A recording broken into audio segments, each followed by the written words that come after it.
Okay, we'd like to call this meeting to order. This is the Amite River Basin Drainage and Water Conservation District monthly meeting here in the wonderful parish of Livingston at the Livingston Parish Council Chambers.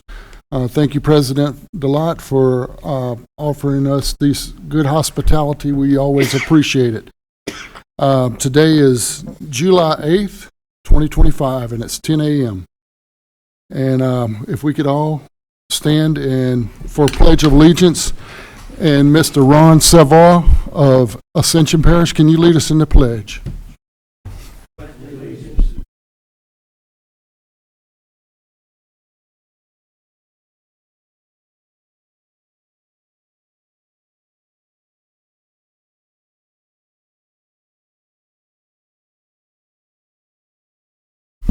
Thank you, Mr. Savoy.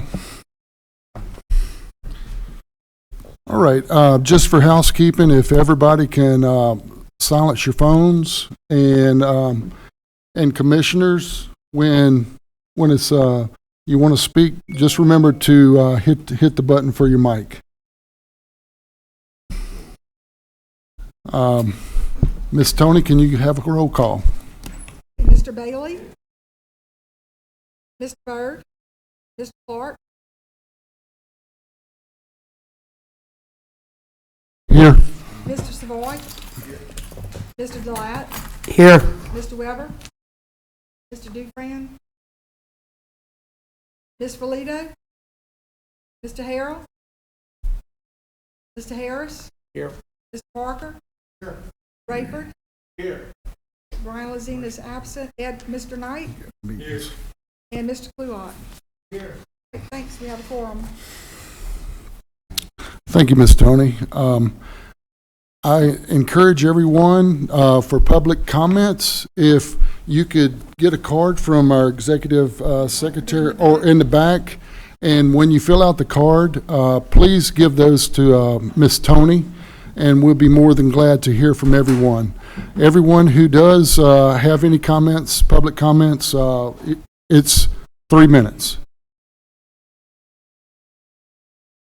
Okay, next item on our agenda is approval of our minutes. Commissioners, have you had a chance to take a look at our minutes? Any corrections? If I don't hear any objections, I'll entertain a motion to approve. A motion by Commissioner Parker and a second by Commissioner Bailey. Any opposition? Okay, the minutes passed as written. Any public comments on our meeting minutes? That was for our regular meeting on June 10th, 2025. Hearing none, those are adopted. Next item is approval of our financial statements. Commissioners, you've had a chance to take a look at our financial statements.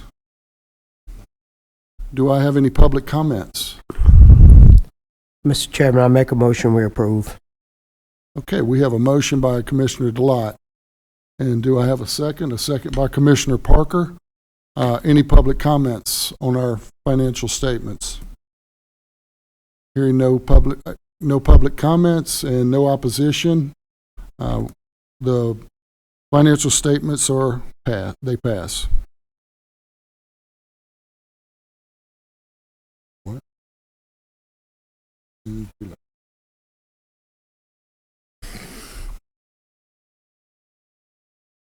Next item on our agenda is the report from our ARBC, Amite River Basin Commission, Executive Director, Mr. Paul Sawyer. Paul? Good morning, Commissioners. Parish President and Commissioner Delott, thank you again for hosting us, our new second home, the ARBC. Commissioners, in the interest of time for both really great presentation as well as public comments, I'll be as brief as possible. First of all, wanted to announce that the governor has signed into law legislation that the commission has endorsed by Representative Kathy Edmonston, HB 172 and HB 165. As a reminder, HB 172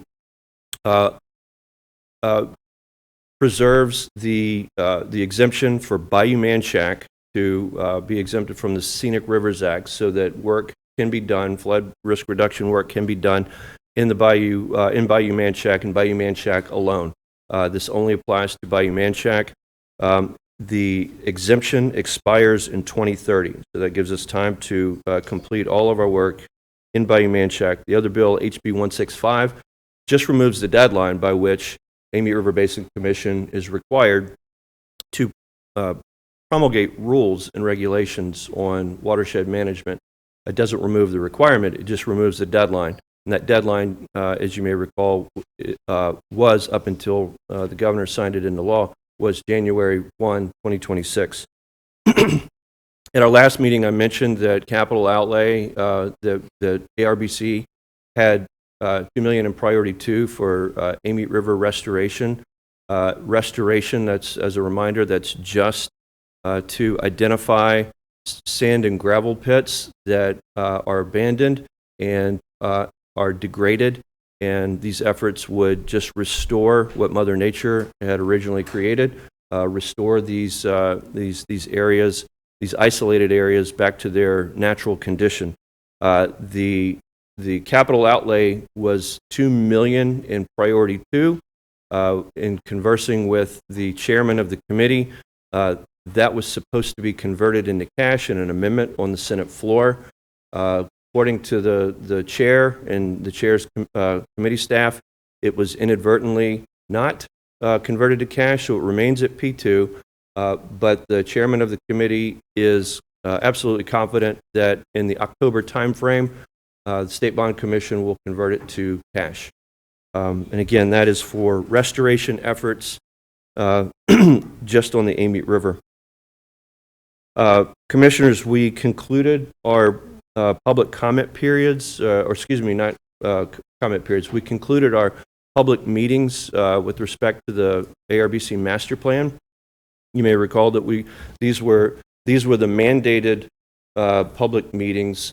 Although, as you know, we continue to discuss the master plan publicly and remain available for public comment and public discourse. We've offered to go speak to folks anywhere, anytime to discuss all aspects of the master plan.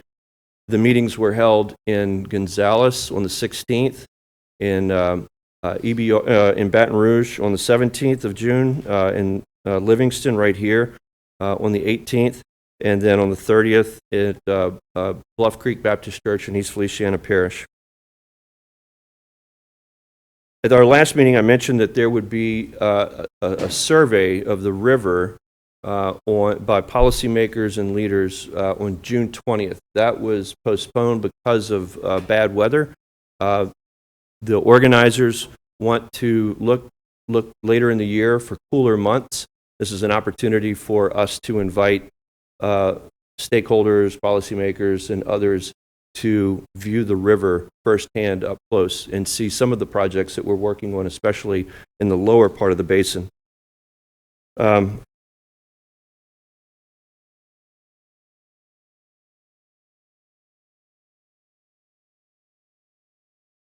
Just briefly on the Comite River Diversion Canal, I know there's a line item. There's an agenda item on the Comite River Diversion Canal. I'll address it now, and then also would invite Mr. Marino to add or subtract anything that correct anything that I state about the update on the canal. And much has not changed since our last meeting. There is incremental progress, and so that incremental progress continues. The Department of Transportation and Development continues to identify properties in the Brooks Lake area closer to the Mississippi River to design the outfall, or to provide for the outfall for the canal. There are no other areas in the canal except the Corps is looking at temporary easements along Cypress Bayou, Baton Rouge Bayou, and White's Bayou for clearing and snagging efforts. So there's no property acquisition along those bayous, but they will go to property owners to see if they can stage or manage clearing and snagging efforts in those three bayous. Most of the utility relocation is complete or is well underway. I'll describe a little bit more about that because those utility relocations depend on the other areas of the project that have not yet been excavated and are beginning to be excavated. DOTD is responsible for all the bridges except for Highway 61 and for McHugh Road. Those two bridges, 61 and McHugh Road Bridge, are complete. The other bridges that DOTD has undertaken is Highway 964. That is substantially complete. Highway 67, Plank Road, that is substantially complete. Highway 19 is underway. If you drive out to Highway 19, and it's also recorded on our social media, you'll see construction taking place right now to make way for bridge construction as well as excavation in that area. This is one of the areas that had been slowed down from the Florida Gas utility relocation.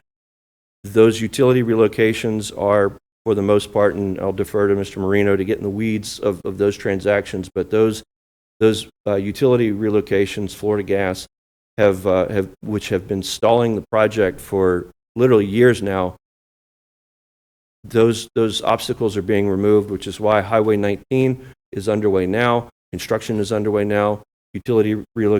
Excavation is underway now.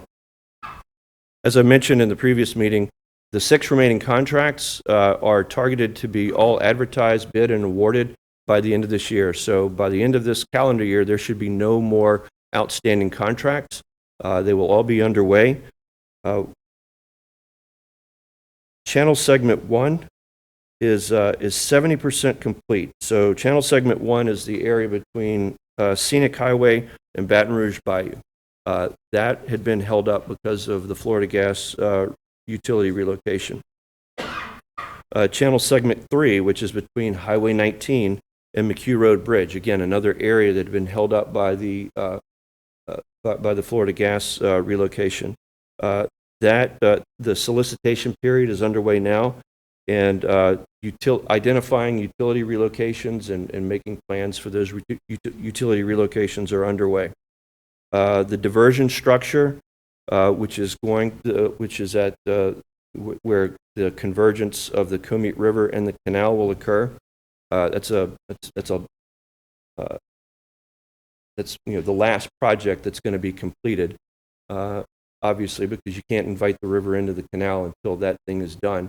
That will take probably 2 years to complete, and the solicitation for those bids is underway in this month. Lastly, Channel Segment 2, which is between Cypress Bayou and Highway 19. Again, I keep mentioning Highway 19. That gives you an idea of where the problem area had been with the Florida Gas utility relocation. That will be advertised. It's on schedule to be advertised early next week. And I think with that, lastly, one other thing I will say is that we've been making tweaks and identifying improvements to our public engagement, social media, website, public appearances, and other mechanisms to communicate with the public. We have drafted an inaugural newsletter that we hope to send out. Hope to invite the public to participate in the discussion. Keep track of what we're doing, as well as provide us feedback on ideas, frustrations, comments, questions. And so we're striving to, as we say, find the people where they are. So we can always hit our social media, we can always hit press releases, we can always put stuff on our website. We know that's not enough. And so we continue to strive for finding other ways to communicate with folks. And the newsletter, as simple as that sounds, it's a one tool where we're going to try to reach out to people as often as much as we can to try to stimulate the conversation. And newsletters can be forwarded, newsletters can be subscribed to. So it's one simple mechanism, but we're also hoping to hear from folks on other ways that we can communicate and continue the conversation. Unless there are any questions, that concludes my report. Larry, hold on. Larry, did you want to, Mr. Marino, did you want to expand upon the Comeet River Diversion Canal project status? I guess the only thing I would add to what Paul had said is there was a bit of a hold up on Florida Gas. They had some kind of a problem pulling the pipe during pullback. The pipe got stuck. So they're working on resolving that. We don't know the timeline yet, but it looks like it's a month to maybe 2 month delay, depending. Because it was supposed to be done now, in like August, September. Okay, any other comments from the commissioners?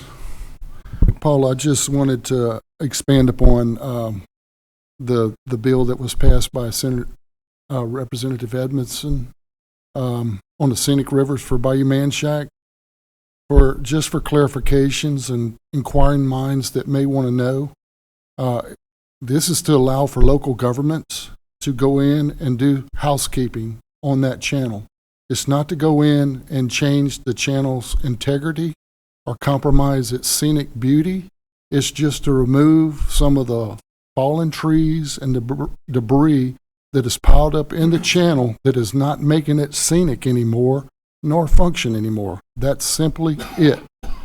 So they're not going to widen it, and they're not going to deepen it, they're not going to concrete line it, they're not going to straighten out the curves. It's just everything to natural bottom to natural width. And the other thing is the capital outlay, just to clarify, that Paul mentioned, that we receive for the upper Amite, that is for restoration purposes. That is to restore some of these areas along the upper Amite River that's abandoned sand and gravel pits that looks like a lunar landscape. And to get a test site, to find out and use that site as a test site to find out what works. And then once we realize and figure out what works, we can apply that on a larger scale. We're looking at 8 miles of river that's been lost up there. And what I mean by lost, rivers, and you'll hear this soon in this presentation coming up by DEQ, water doesn't like to flow straight. It doesn't like straight. It's like curvy, sinuosity is what it's called, meander, serpentine. All those curves have been removed due to the sand and gravel activity from the channel. So now every curve you take out of the river, it's like taking a step out of the staircase. So imagine that, and that's where we are, and so that makes the river very unstable. And all of that water rushes down. As it rushes down, it's tearing down banks. It's tearing down banks below. It's tearing down banks above. And you'll hear about that from DEQ. So I just wanted to explain to everybody that that is for restoration purposes.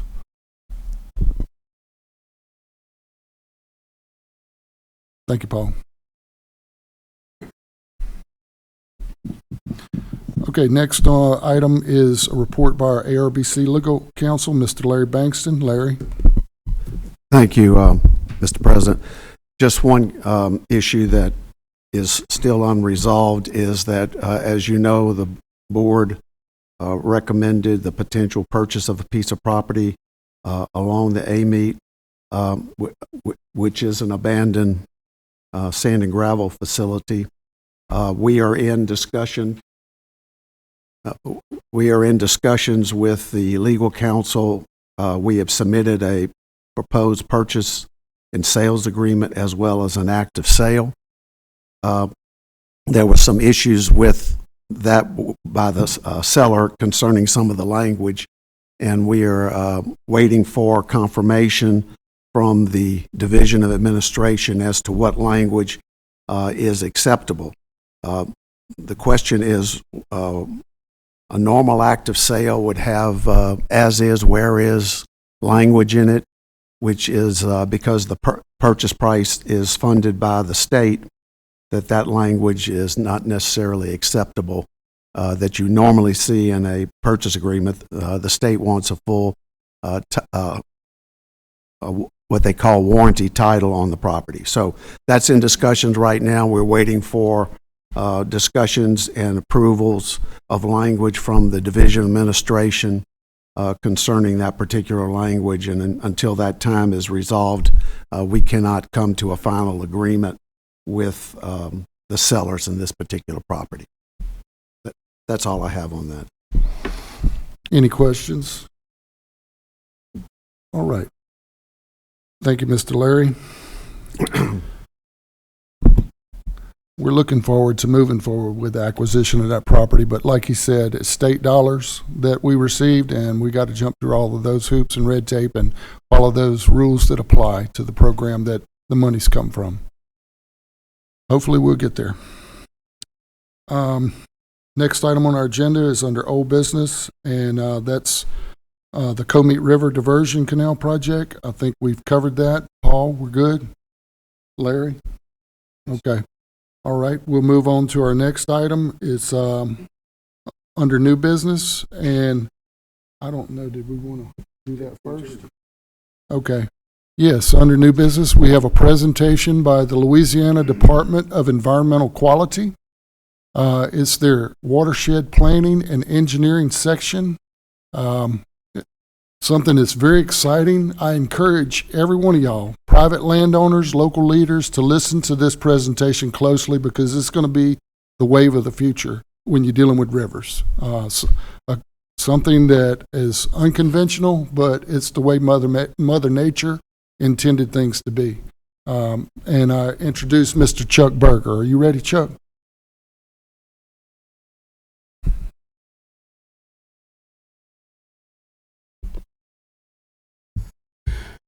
Thank you. I thought maybe y'all would give everybody to come present their comments first. You're going to soften it up for us. Okay. All right, well, I'm Chuck Berger, LDEQ. I've been there since 1996.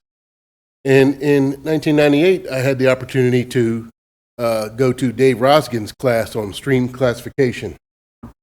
And what I do at DEQ is I do water quality modeling and TMDLs, total maximum daily loads. That's determine how much pollutant can go into a water body. So with that, you have to know a lot about hydrology and hydraulics and how that relates to water quality. And so in 98, when I took the class, I think Roskin developed his stream classification system in 94, published it in 96. So going to the class in 98 in Colorado was a great opportunity. And we didn't have a lot of opportunity to use it then, but the thing I came away with was a better understanding of how rivers work. So fast forward to 2018, we have the Watershed Initiative, and there was a great influence or a push for natural channel design, nature-based solutions. And so when we started doing that, I started, and we've got a new approach to the TMDL program, which allows us to do something we call TMDL alternatives. I started to say, hey, this could be a form of TMDL alternative for us. And so I went to a kind of a refresher course, because we have a project we're working on that's going to involve natural channel design. And I went to the class in North Arkansas with the fellows you see on the screen there. And the title is How Do Rivers Work? Basic Principles of Fluvial Geomorphology, Stream Classification, and Natural Channel Design. Well, that's all just very fancy terms, you know. But, and first of all, I want to say most of these slides, after I went to that refresher course, I came back and said, I told him at the end of the class, I said, I think I can go do this, because the guy who taught it, Dave Bottlespock, is, you know, he's very, very good at what he does. And I came away feeling I could go do this, you know. And I told him that, and he said, yeah, you could. So when I came back to the office, I put together these slides, and I borrowed a lot of their slides and made some of my own and taught it to the people in our office. And I just want to give credit to them, Lee Forbes. And if y'all who don't know it, but Lee Forbes, his uncle was Max Forbes, worked for DEQ as a contractor for many years. He just passed away. I think the funeral service is today. So he was another great man. And then Dave Bottlespock. So, fluvial geomorphology, what does it stand for? Fluvium is the action of running water. Geo is earth and morph is form, and so it's just how running water forms the land surface. And this is another slide I stole.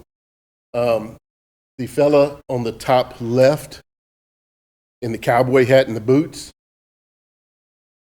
he's about this tall. We call him Cowboy Dave.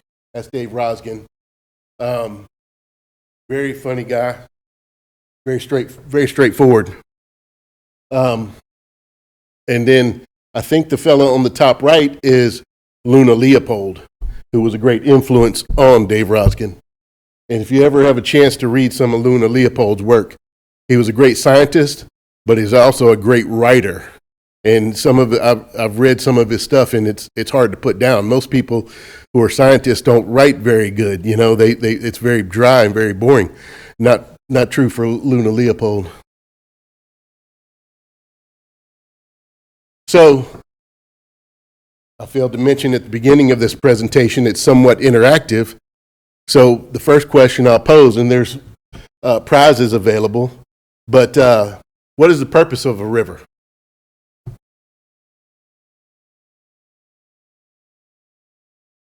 Who's going to be first to answer?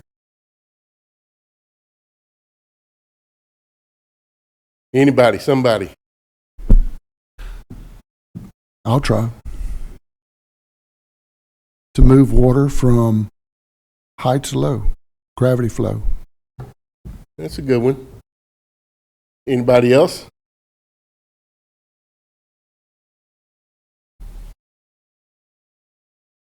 So gather, store, and move water. There you go. Gather, store, and move sediment and woody debris. Attenuate energy. Those are the three main purposes of a river. Sometimes people answer, well, to move goods and people. Well, that's our purpose for a river. That's not the river's purpose, though. Why do streams meander? Come on, somebody got to speak up now. Elevation? All right, good. Come on. Why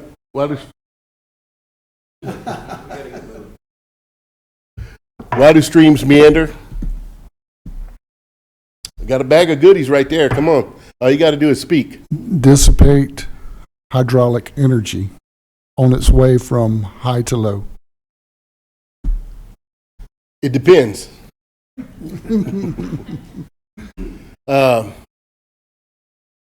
Shear stress. That's the water as it's moving along the soil, the stress in there. Hydraulic energy. And that's where it gets to, removing all the woody debris is not a good thing. There's one example in Dave Rosgen's book that I was reading about where some well-intentioned biologists in some northern watershed were trying to improve this river. It was having some biological impairments, and they removed all the debris out of the bed of the stream. And what happened was it all washed out, and they lost all the habitat. So they had to spend all this money to restore it. The things that are put on the river generally are things that the river has deemed needed to be there. And that all acts together to form how it meanders and how it flows. And one of the things you do in the stream classification is you're looking at what's the bed material. So valley slope versus channel slope. So another slide I added in here, some people may have heard of stream order. There's 12 orders to a stream. This is separate from the stream classification system, but your orders 1 through 3 are usually your headwater streams that form the source of the water. They feed the larger streams. So anybody have any idea what order of stream the Ohio River is? Given that 12's the max.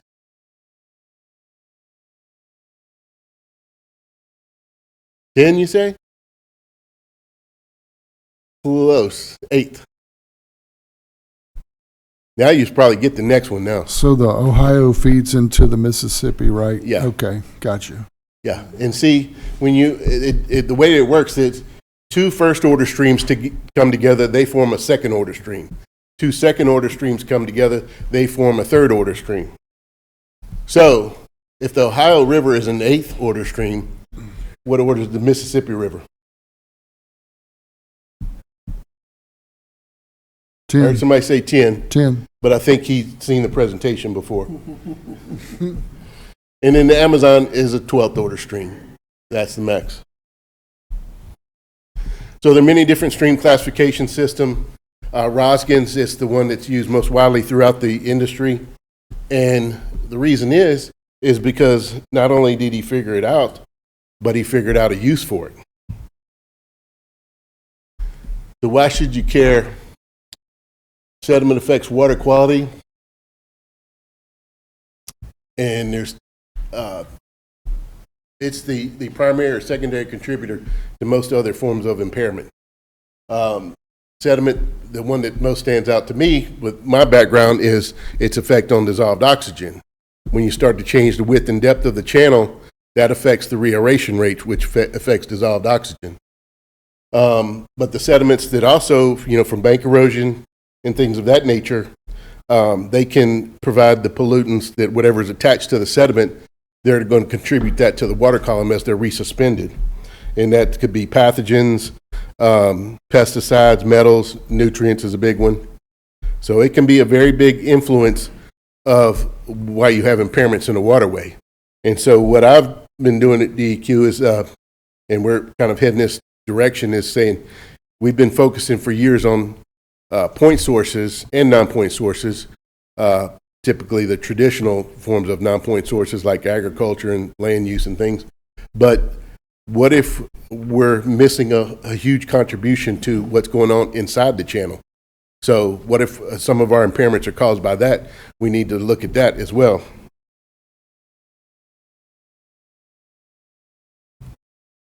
So again, just some notes on stream classification systems. A couple of different types that were created over the years. And then Roskin's was created in 1994. Why should we care about classifying streams and rivers?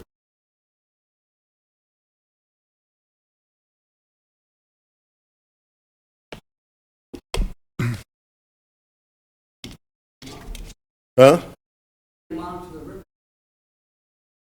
I'm sorry, I didn't hear you.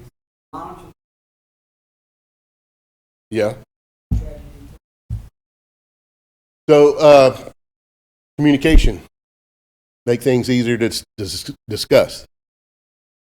We can predict the behavior of a river. And you'll see that more as we go throughout the presentation. Describe the existing conditions and trends. Know when there's a problem.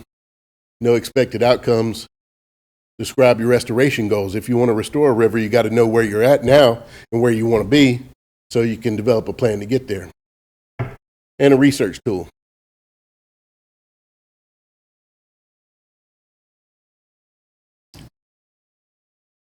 So Roskin's classification system centers largely on a term they call bank full.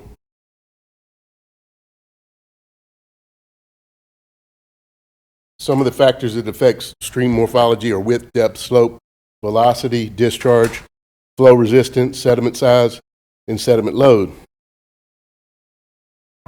Roskin's classification focuses on dimension. That's the cross section. When you're looking inside of a channel, you're looking at the shape of the channel, the contour.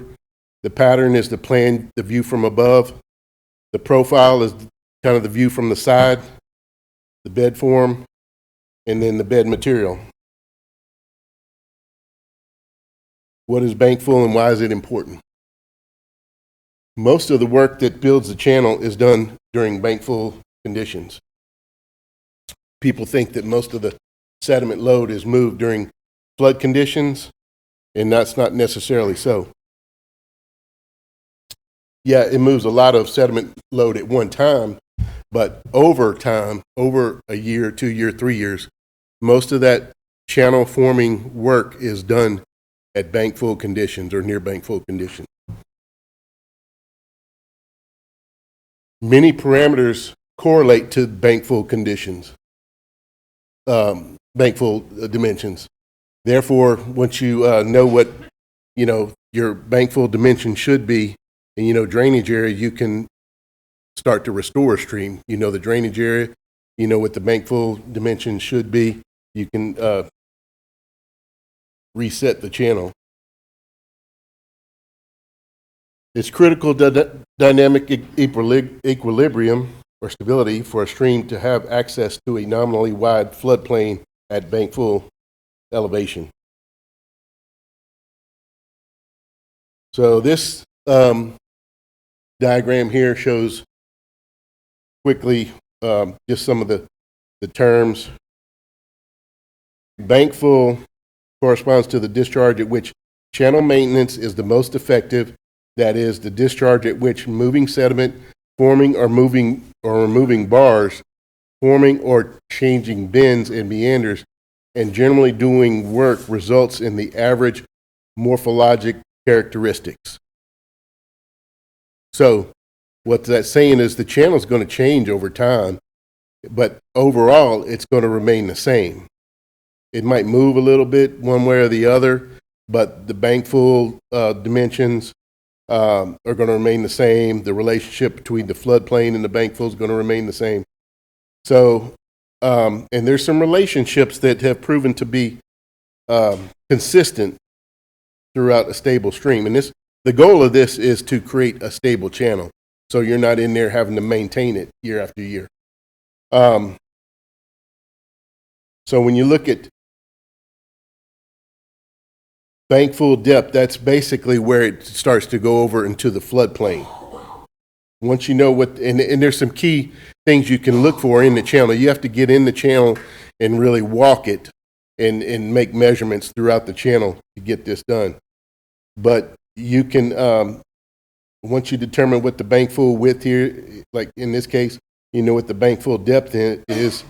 It's the part, where the water surface elevation is at bank full to the deepest part of the channel. You take 2 times that, that's going to put you up to where your floodplain, about where your floodplain is going to be. So there's some relationships like that that are pretty consistent that you can use.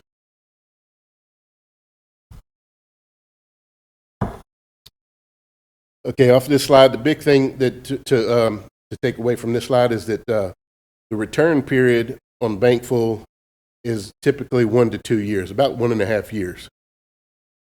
However, in areas where you have convective thunderstorms, dominant systems, it can be 5 to 15 times per year.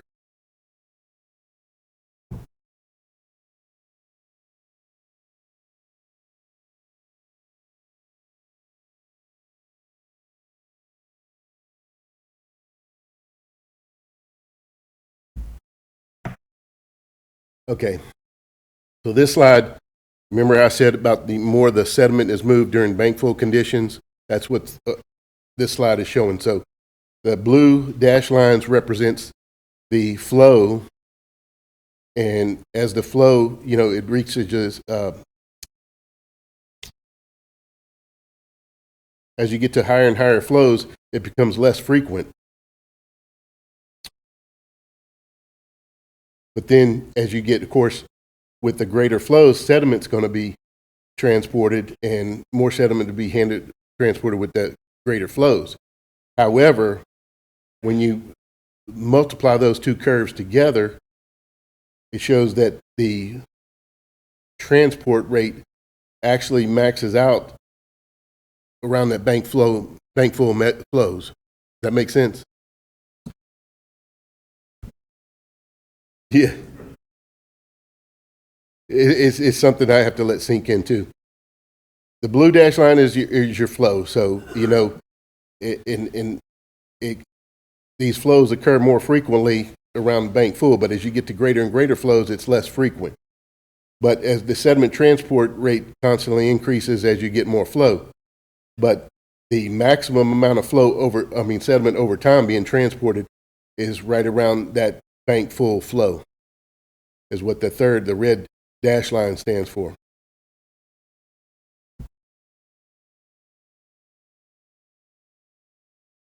So we got some images in here that just show some indications of about where Bankful was set to be.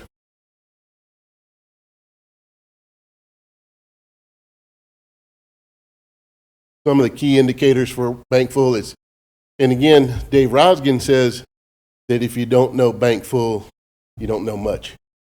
But Dave Bottlespock says, well, kind of, sort of, but you know, if you long as you get it close, you're good, because it doesn't affect the end result if you're a little bit off. But it's somewhere usually between the top of the deposition, that could be your, you know, point bars or mid-channel bars, and the bottom of the scour line. So if you look over here, you got some deposition possibly, and you can see some scour in some places over here. So it's going to be between the top of the deposition and the bottom of the scour line on the bank.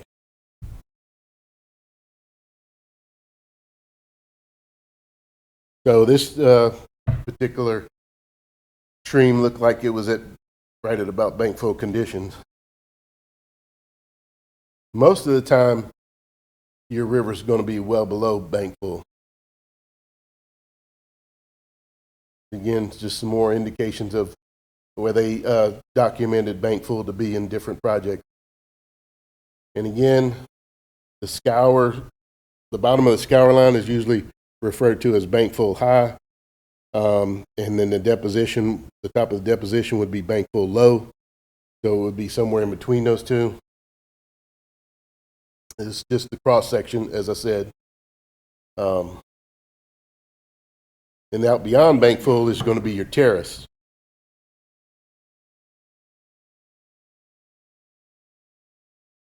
This slide I included in there because this is something that I was wondering about when the channel is in degrading, let's say.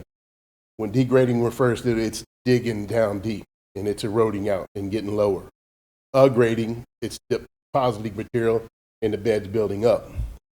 So what usually happens is it goes deeper first, and then it blows out the banks and goes wider and then goes deeper again.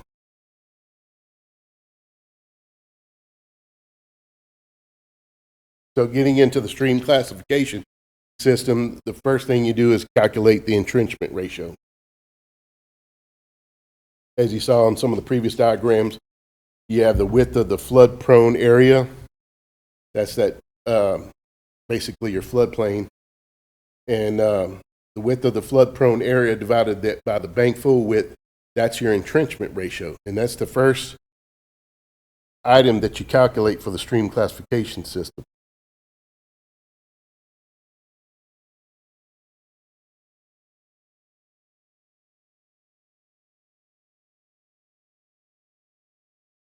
And then we're going to get into some that profile that we talked about. Riffle is a lot of the work you do in making measurements is in the riffles of these rivers. So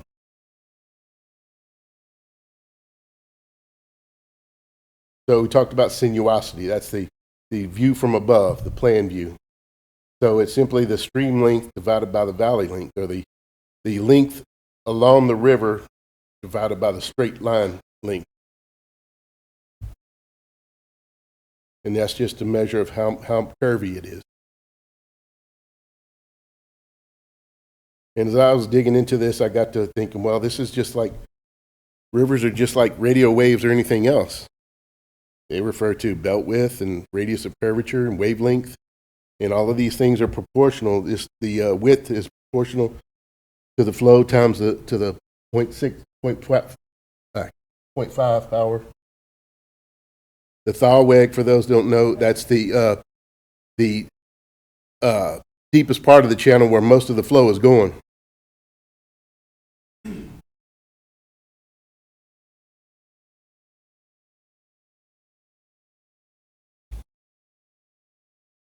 So as I was reading Luna Leopold's work, he had an article on meanders. And I put this slide in there into the presentation. But most of you know what the cut bank is, or the concave bank. That's where it's the outer side of a meander, where it's digging away up against the bank and it's depositing material on the inside of the meander or the convex bank. That's your point bar.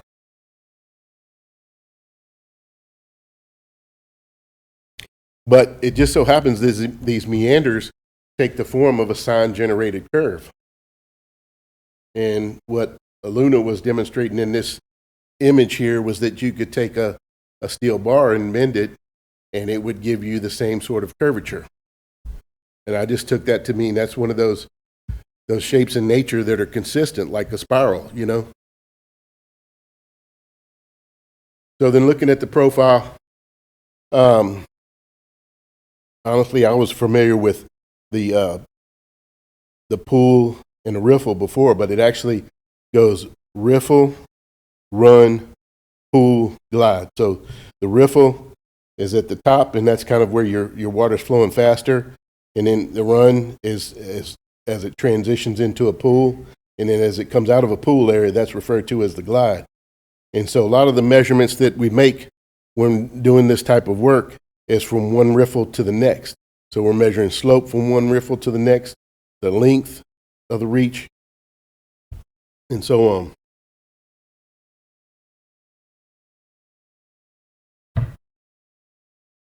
And if you ever look at the USGS's work a lot, they'll have terms like left descending bank, right descending bank.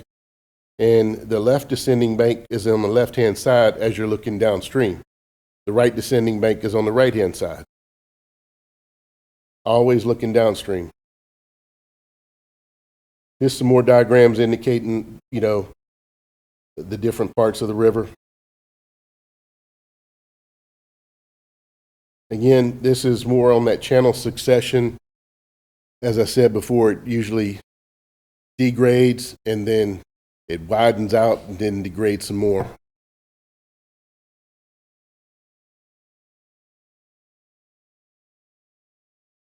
In this, that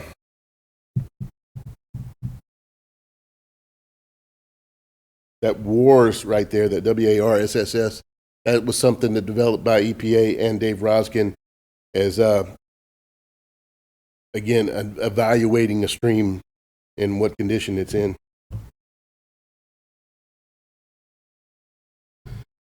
So the thing I like about this slide here, and again, I have to look at it a little bit, but it kind of gives you an idea of whether a stream's going to upgrade or degrade. And it was developed by a fellow with the last name of Lane in 1955.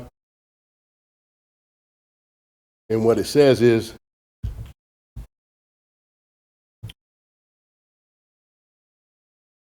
the flow of sediment times the median particle size is proportional to the flow of water times the slope.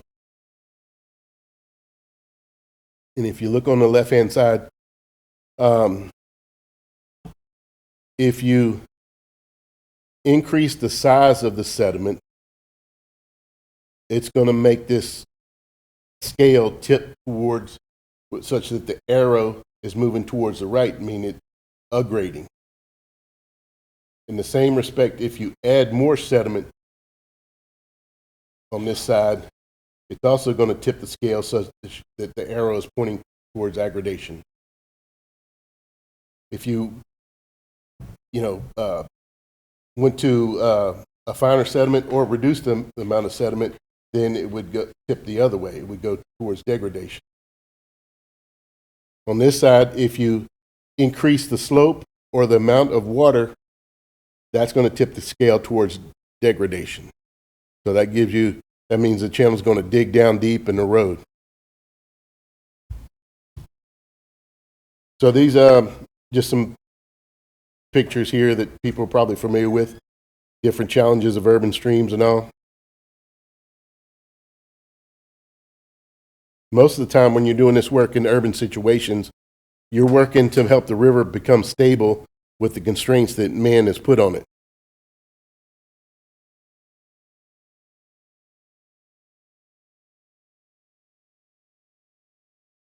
Just some examples of problems. Yes.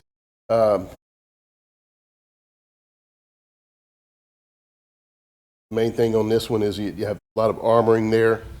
There's a sign there was probably some erosion going on.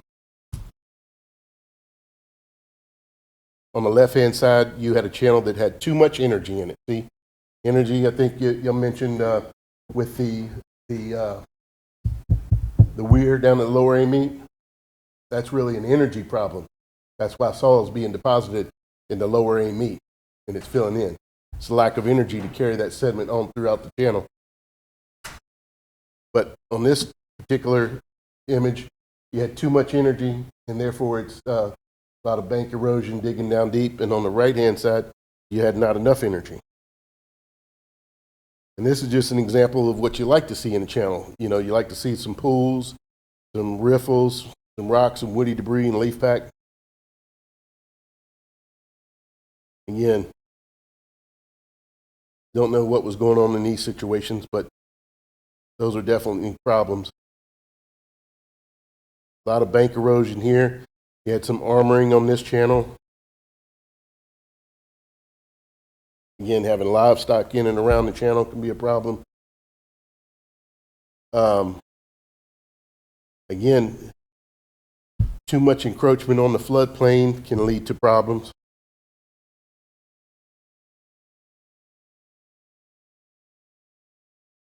And what is a stable stream? These are all good definitions, but I happen to like Rosgen's the best. Ability of a stream over time in the present climate to transport the sediment and flows produced by its watershed in such a manner that the stream maintains its dimension, pattern, and profile without either aggrading or degrading. Causes of instability, increasing the runoff or slope, a lot more hard surfaces in the watershed increases the runoff, the loss of riparian buffer, filling the floodplain, in-stream modification, increasing the slope. There's several different ways you can do that.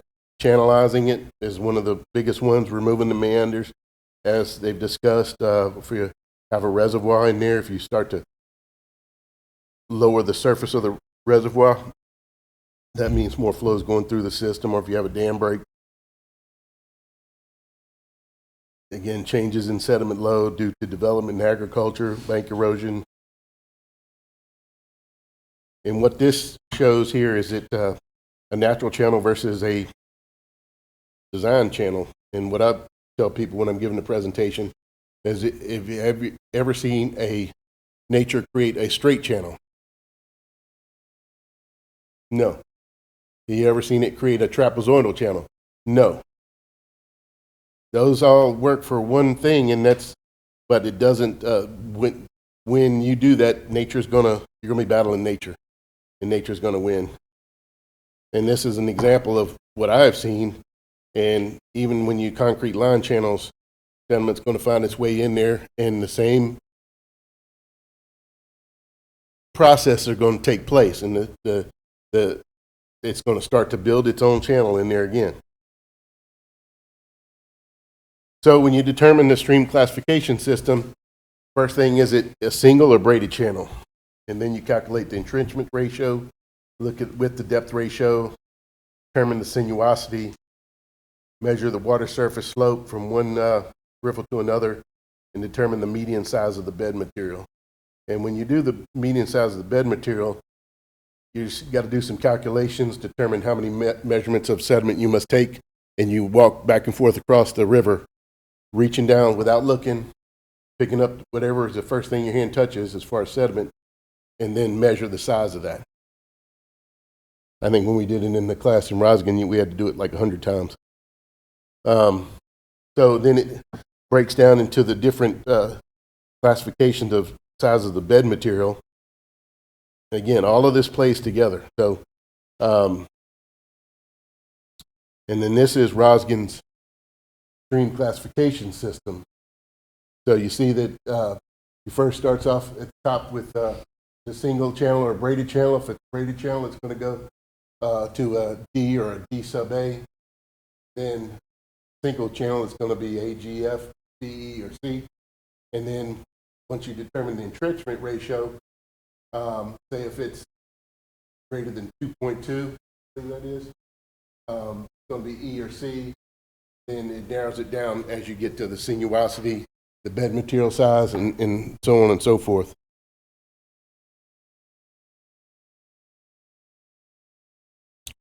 So one of the things that's done when you're doing this type of work is you develop these regional curves. You look at different areas of the channel and determine those dimensions we talked about in getting the drainage area. And you develop regional curves, and the regional curves are what allows you to be able to take that information and go to the next spot and do your restoration.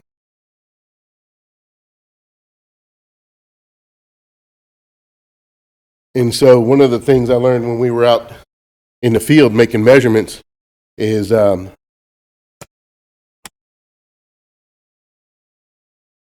something called the BHI and the Banks model. BHI stands for Bank Erosion Hazard Index, and it's a way you can go along the length of the channel and determine the amount of sediment contributed by that reach of channel.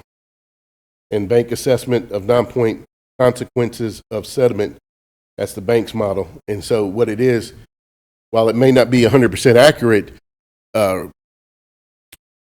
relatively, it gives you an idea of which areas are your major contributors.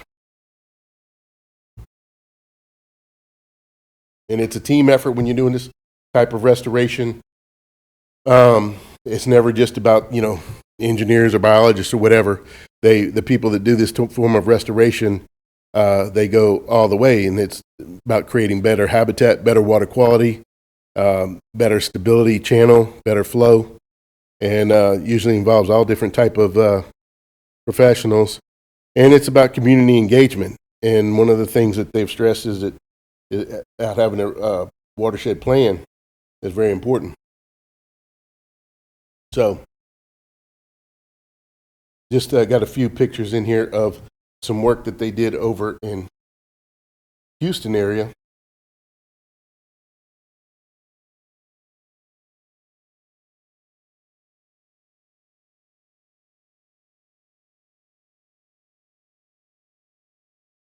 So you got some before and after pictures there.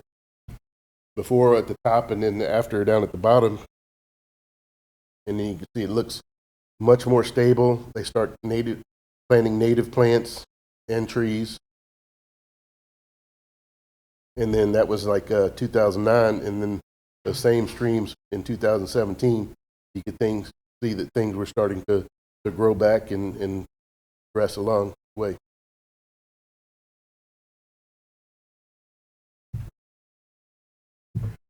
Any questions?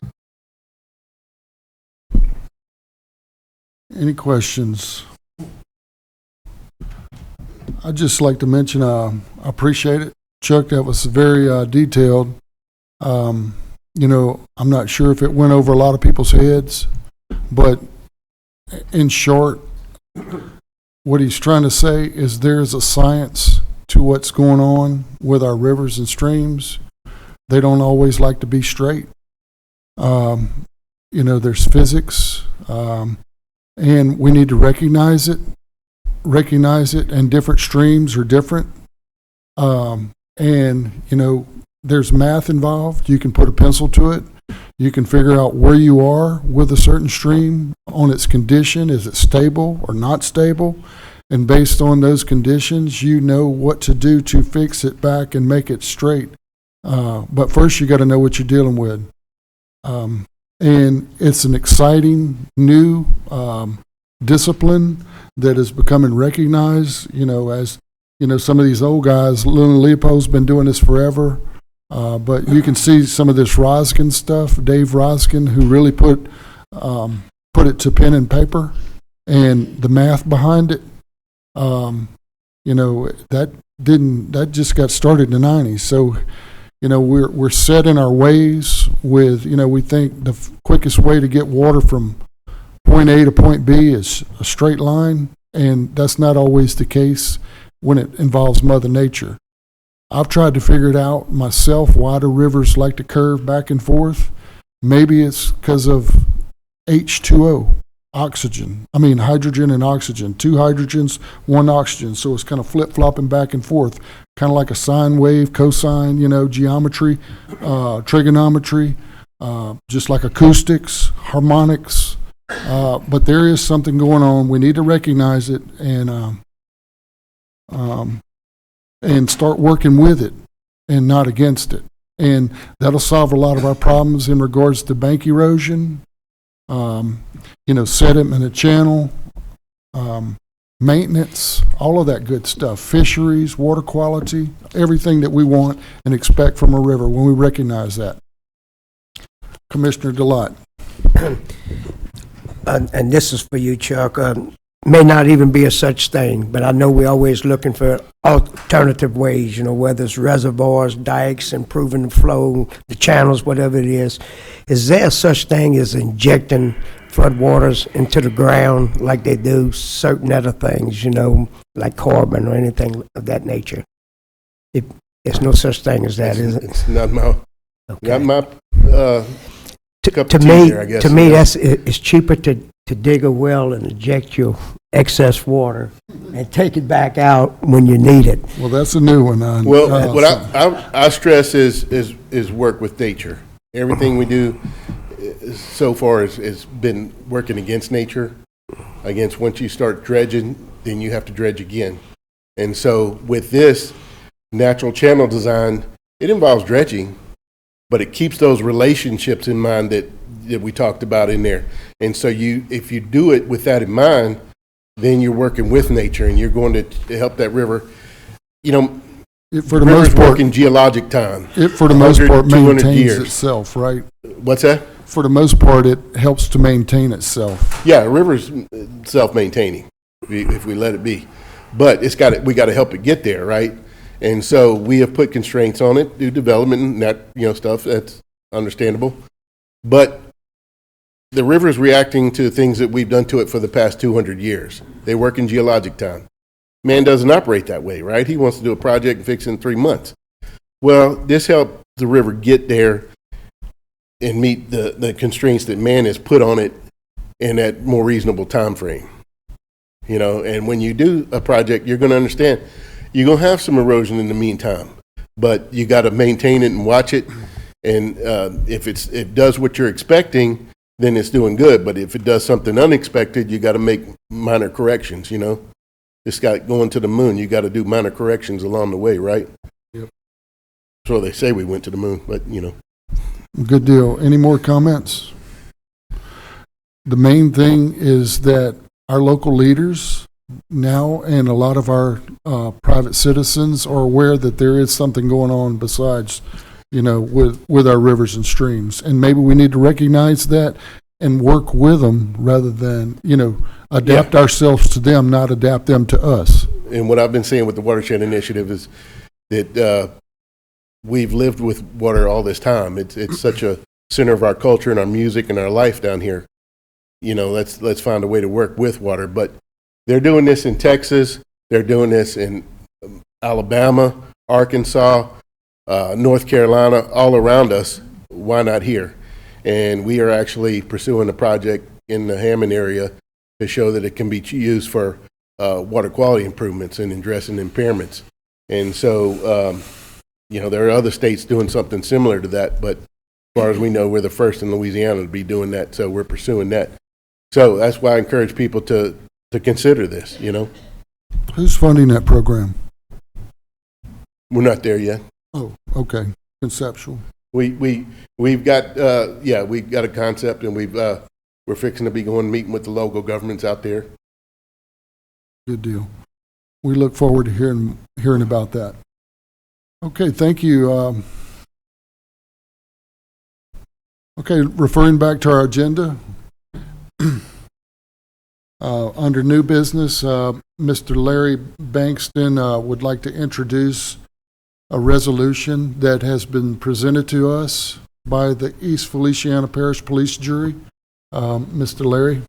Yes, this is dated the July 7th of this year, and I'll just read the resolution. Whereas East Feliciana Parish is included in the Amite River and tributaries, and whereas the Amite River Drainage and Water Conservation District has developed a 2025 master plan as a regional approach to sustainable management of the Amite River Basin, and whereas the need to reduce flood risk in the entire Amite River Basin is of paramount importance, and whereas the flood risk benefits to the citizens of East Feliciana Parish would be greatly overshadowed by the detrimental impact to landowners and citizens of East Feliciana Parish if this project is continued with the proposed reservoirs as approved in the 2025 master plan. Therefore, be it resolved that the East Feliciana Parish Police Jury oppose the Amite River Basin Commission master plan reservoirs, and notice shall be sent to the Amite River Basin Commission of our opposition. And that was signed by the president and secretary. Okay, that was brought to us today by Commissioner Ed Parker, who represents East Feliciana Parish. He wanted to make sure that we got this resolution that was passed last night at the meeting, and that it was read today. So basically, based on this, what we're going to do is we recognize there's concerns, but we want to take this up on our next meetings. We're going to have this on our next meeting's agenda to address it in a more direct and formal matter. But today, at this point, I know we have public comments. I know that there's public interest here, and we're more than glad to go ahead and start our public comments. And as a reminder, everyone who comments, we limited our time to 3 minutes. Am I clear that no action is going to be taken on the resolution at this time? No action is going to be taken at this time. We'll take it up at our next meeting in a more, formal. This was just kind of sprung upon us. Everybody as a whole, we got, 13 people on our commission. So we need to make sure that we address this properly.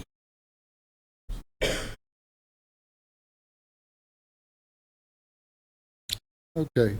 All right. As far as public comments, we'll go ahead and get started. The first person I have here is Mr. Jeffrey Duvall. Mr. Jeffrey? Thank you, Mr. Clark. I appreciate the time, and I need probably 3 hours and not 3 minutes. But real quick, I am a East Feliciana Parish resident, but my roots are from Myers Road in Denham Springs. My father was Jerry Duvall. My family extends to the Chambers, the Streets, many other names that some of you may recognize, but I'm here to discuss what was Plan 3 on your proposal. And just so the public knows, this is a map from 1958. So this is not a new plan to put a reservoir on the Amite River in East Feliciana Parish, okay? First of all, by attempting that project, you're going to complicate matters to the degree no one here can maybe comprehend because of the litigation that's going to follow, the years and lawsuits, the grossly miscalculated cost of the project, period. It's not $1 billion, it's billions and billions and billions of dollars in resources that you would attempt to cover up. Oil and gas, there's multiple oil wells that are producing in that area. There's sand and gravel there for 100 to 200 years. This young man here, his family's been in the sand and gravel business all their life. And he knows the first thing that you do when you go to dig a hole along the Amite River, if you dig it in the wrong spot, it's going to cave in, right? In some places, it's not going to cave in, right? You're the expert, Mr. Chuck.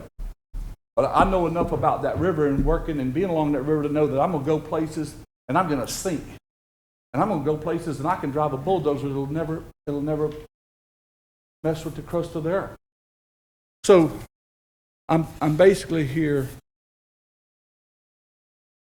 on behalf of the part of the people you see back here from East Feliciana. I have a relative here, Mr. DeLee. Doty, and he and I used to camp on the banks of what was part of the Ament River. It's not a river now. It's all filled in.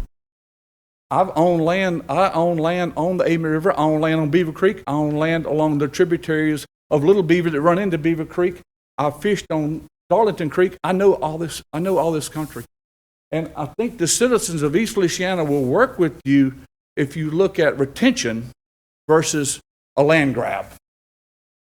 And we see this as a way to basically confiscate the real estate that our families have owned since the 16 or 1700s in some places. I've had to buy most everything I have.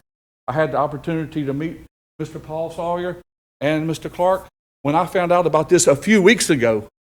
So this has been, I'm sorry, my time's up, but you have been planning these projects, and I know you're doing a lot of great work on the Ament River. And I think that we all are gatekeepers to everybody here. I have relatives. I have a good friend that lives just down the highway here, and when he flooded in 2016, I was here with him digging insulation out of the walls of his home, and I spent a month working here with him. So I understand the pain. I lived in a home on the Ament River when I was a child. When the water would get up, my family would carry me to the road so I could get up on Highway 432 and get back home. So when y'all have time, I'll meet with any of you in person. I'll come back at any point in time. I will work with you if we're talking about retention, and I will ask the landowners of East Feliciana to be a part of the solution and not a part of the problem. Thank you. I thought everything you said was very interesting. I have a lot more. Thank you. Thank you, Mr. Duvall.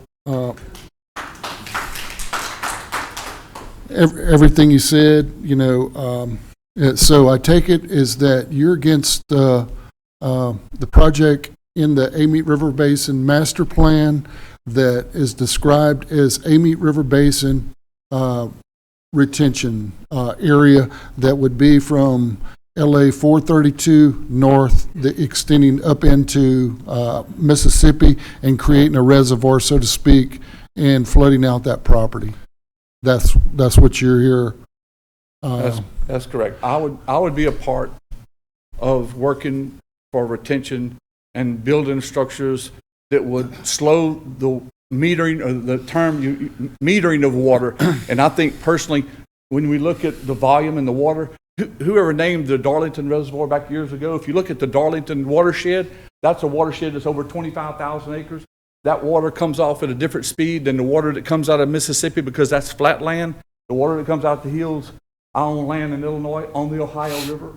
And I know when it rains up there, you better get out of those gorges because it's coming and it's coming fast. That's the water that comes off the Darlington. The water that comes out of the watershed from Amite County, most of that is, once it gets to what we call the forks of the river. My family owns the land where the Amite rivers come together, the East River and the West River. I have a very good understanding of the river, okay? And I know from the maps of 1840, the first maps that I can find that have property boundaries are go back to the 1840s. I own lands on both sides of the Amite River. I own land I can't get to because the river changed. 200 years ago, 100 years ago, the rivers shifted and changed. The river's always changed. So I am against the reservoir. Yes, sir. Mr. Okay. John. Just so we were clear and understood that, yes. There's a lot of talk about rivers to this today, but just making sure that we understand, and I understand, we understand. Commissioner Delott. Mr. Jeff, I agree with you, by the way. But when a lot of people get concerned or get confused by the term retention and detention.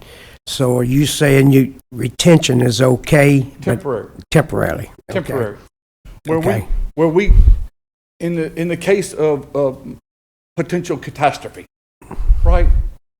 If you have to meter the water to a point where the water from East Bedford and Livingston Parish can be removed from the waterway, and then the waters from the upper part of the basin could be slowly released back into the system until that ground is dry and is usable back for me as a landowner. Yeah, hence the Guadalupe River in No, Texas. no, I didn't even want to bring that up. My heart goes out to all those families. I And have the- tears every time I watch that. And Lord, if something like, look, this failed twice because the Corps of Engineers said that the sediment was not suitable to build a dam. Why are we having this conversation? This is my point. We should be talking about, look, and I'm not that smart, but the structure for a reservoir the volume of that structure, to me, would exist at an elevation and a point that just temporary floodwaters would be totally different. So the cost and everything, and we're probably talking about, I'm just thinking, we could start projects like this in 2 or 3 years. Yep. All right. Yeah, we got some other speakers, Mr. Duvall. I really appreciate it. Thank you. Your representation for your area and everything that you said has been heard. I just want to clarify to you guys that has this concern in mind is that the Amite River Basin Commission, just like this master plan, we were put together under Act 490, and we have to check these boxes in order so we can exist. We know what needs to be done on a local level. Our parish leaders know what needs to be done. But in order to stay together and function as a group who speak as one, share the same problems, the same goals, we have to do these things that are mandated by the legislature. One is to do a master plan. Now, I also want to bring up the fact that this Upper Amite River Basin Retention Pond project idea, that was something else that was mandated by the legislature.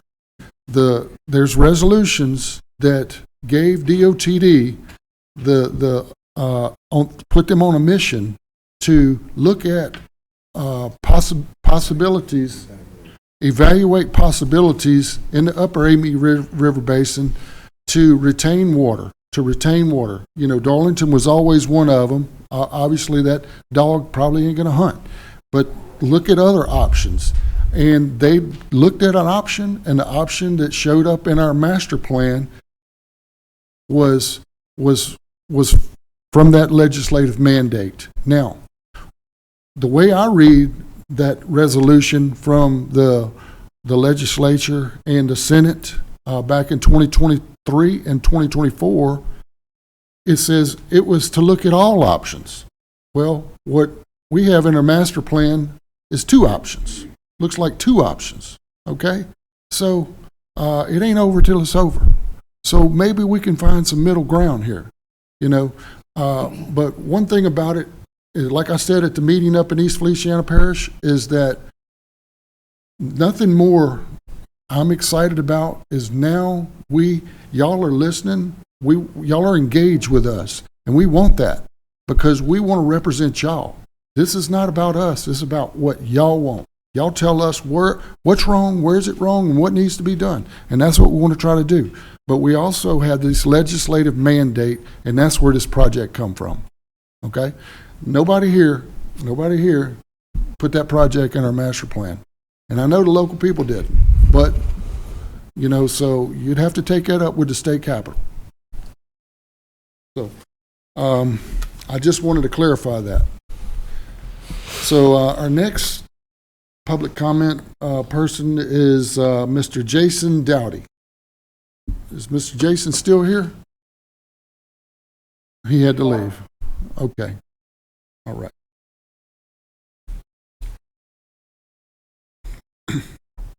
Okay, next public comment is Miss Chrissy O'Quinn.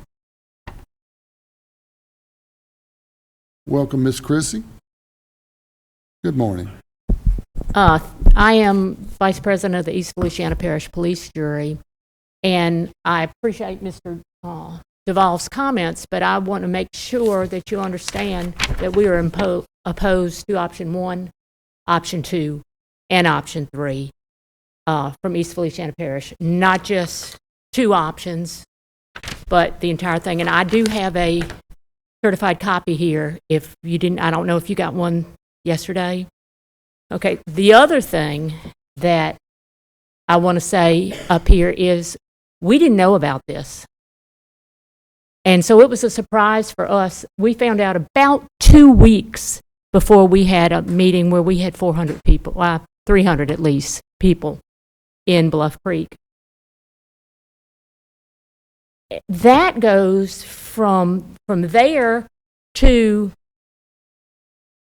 the fact that we watched your last or 2 meetings ago where Mr. Clark, you said you had a unanimous vote.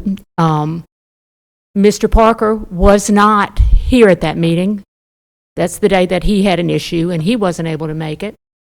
And you spoke for him and you said that he was behind this project. Now, we've been told he was not behind this project. So I don't know where the story is going. We've worked with Mr. Parker for a long time, and he's done some very good things with us, for us. But for that comment to be made that is being, he said he didn't, and, you know, unfortunately, we know him. We don't know you. But it says on there that you all had a unanimous vote because he called in. So all I know is we didn't know about it. We're not real trusting right now. And I just feel like I need to say that because that's the way our people feel. Do you want this certified copy or do you have the certified copy? Okay, thank you. Okay, Ms. O'Quinn, I wanted to clarify that when I mentioned that Mr. Ed Parker, in his absence of being here on the vote for the Amite River Master Plan, he is for it, the master plan. I didn't say he was specifically for this upper retention. That was never a point of discussion. I said that was what the whole vote That's and correct. meeting You was said about. he was for the master plan, That's and right. that's involved in the master plan, Okay. and it made So you're him. kind of loading up, you know, the narrative here and putting words in my mouth that I said that he, Mr. Parker, was for the upper Amite River Basin No, I didn't flood say retention. that. Okay, He was just to for clear- the master plan, Okay. and that caused quite a problem. We were mandated to put that in, and, you know, I understand that, but it's- you gave some words to him that he's telling us weren't said. Yep, so, and understand this, we were mandated to do this, and we done it in a short amount of time. We only had a short amount of time. If we had a longer amount of time, it would reflect more of what we did, but we were able to check that box and stay alive, and rather than us all fall between the cracks. And that's what would have happened if we wasn't able to do this. And the master plan is just a starting point. It's a baseline. It's a dynamic document. It's a working document. And it's going to always change to reflect the local input. It's not going to be political or stakeholder, you know, it's always stakeholder driven. So just letting you know that now we don't have to keep reinventing the wheel every time it floods. We have a master plan that can reflect, you know, some of what we've identified as wrong and where it's wrong and what needs to be done. And that can survive changing administrations, people pass. You know, we don't have to keep reinventing the wheel. So that's kind of the tenets of having a master plan. It's not in the Bible. It's not in the Federal Register or anything like that. It's not law, you know, but by law, we had to come up with one. So that's all. Well, as a parish, our police jury put down exactly how we feel about it. Thank you. Thank you, Ms. O'Quinn. Okay, next public comments is by Mr. Billy Andrews. Did I say that right?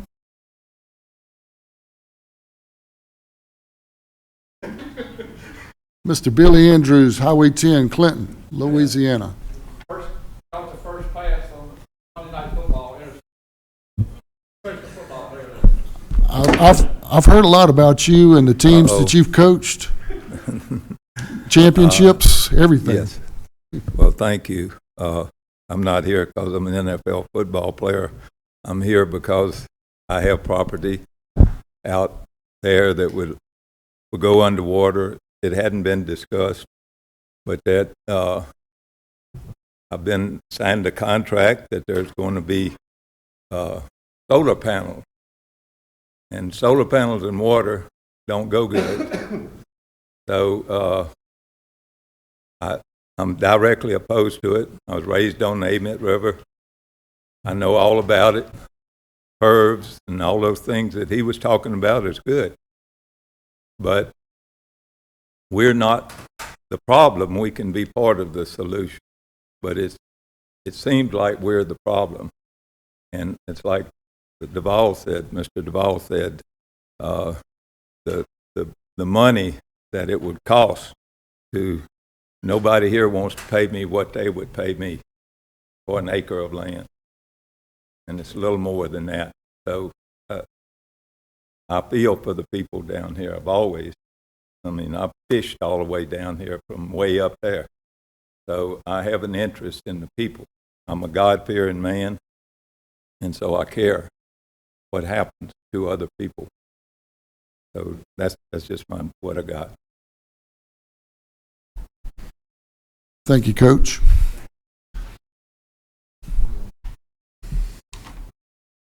Okay, our next speaker is Miss Carmen Overton. Yes, ma'am.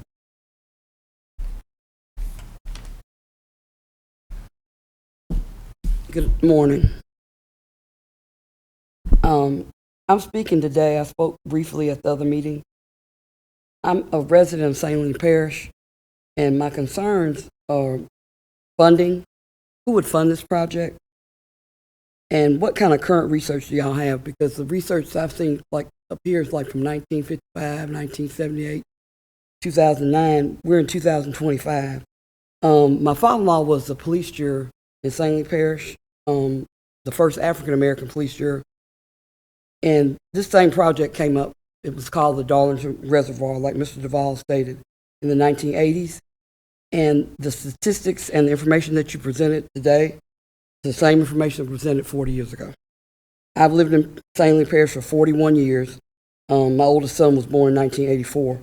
So we have property, just like most of the people here are private owners. But I'm here in reference to my father-in-law, who's still living at 95. And I asked him this morning before I came down here, and his mind is sharper probably than half the people in here. And he said, again, why he was against it. And the reasons are the same, because it's going to destroy the land. And it's for the future of my children. I have 2 sons that live there, or landowners, and I have 9 grandchildren.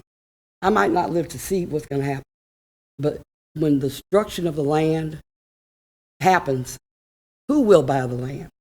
And how can they live on the land? How can they grow crops on the land if it's flooded property? Now, the tragedy that happened in Texas, nobody could predict that. That was God's work. Because the reason why I say that, at 1 o'clock in the morning, they set that siren off. And my heart goes out to every last person. I can't even imagine losing a child that way. You send your children off to camp thinking they're going to be safe, but a dam wouldn't have stopped that.